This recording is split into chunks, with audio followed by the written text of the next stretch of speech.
After swallowing an aspirin tablet, it will go on a journey through your digestive system. Absorption. The tablet will travel down the esophagus into the stomach, where it is dissolved into much smaller particles.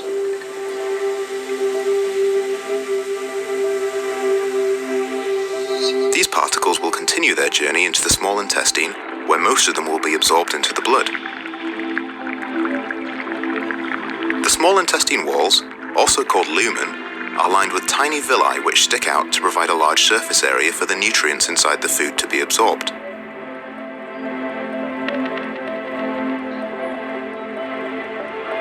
Looking closer at these villi, you can see they have a rich blood supply and they are covered in a thin layer of epithelial cells.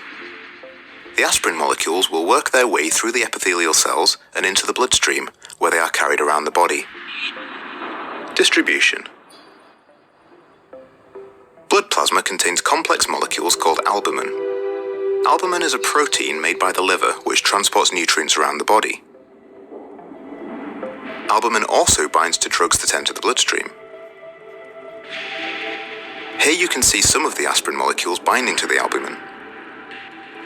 All the aspirin particles that have been bound will be filtered out as they pass through the liver, and only the remaining aspirin molecules will get through and have any effect on the body.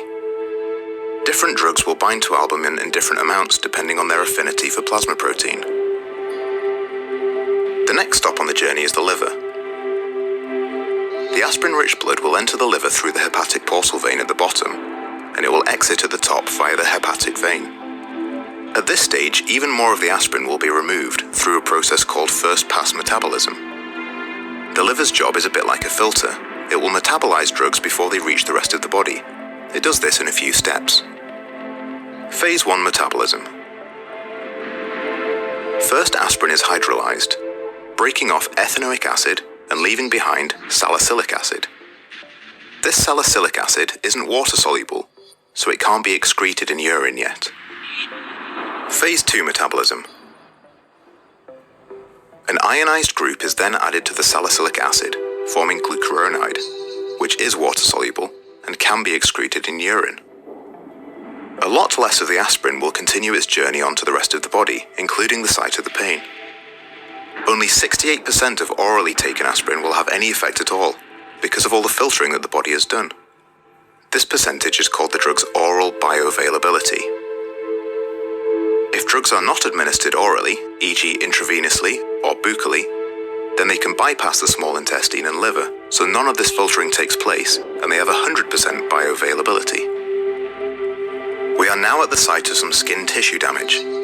Tissues in the skin are creating prostaglandins, which are causing inflammation. The prostaglandins are sending messages to the nerves in the skin responsible for the sensation of pain. Once the aspirin arrives in the blood supply at the site, it prevents the production of prostaglandins in the tissue, which will reduce the swelling and stop the messages being sent to the nerves that are perceived as pain. Excretion.